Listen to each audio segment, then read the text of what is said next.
সরিষার মধ্যে ভূত আছে, অতএব ভূত তাড়াতে পারবে না এই সরকার।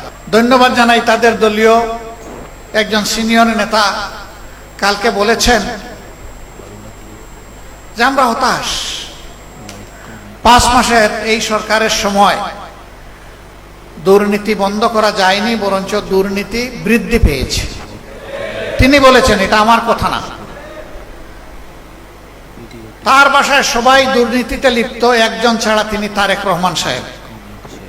আমি বুঝলাম না, তারেক রহমান সাহেব প্রধানমন্ত্রী,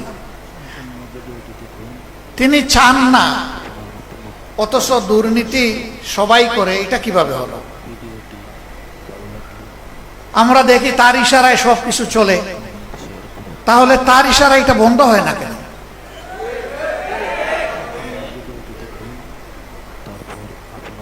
আল্লাহ ভালো জানেন, মাথা থেকে পায়ের পাতা পর্যন্ত একই, সবকিছু একই কিনা আল্লাহ ভালো জানেন। আমরা দেখতে পাচ্ছি একই।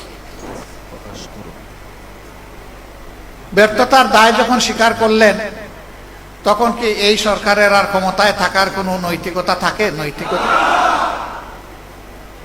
নৈতিক দিক থেকে সরকার তার অধিকার হারিয়েছে দেশকে পরিচালনা করে। তিনি তো প্রেসের সামনে খোলামেলা বলেছেন, তো এটা তো গোপন কোনো কথা না। এটি হচ্ছে এই সরকারের আমলের বাস্তব চিত্র। ফেডারেশনের 12 দফা দাবি আমি দেখলাম এক এক করে, এবং এইখানে তার কিছু ফেস্টুনও টানানো আছে। এই ব্যাপারে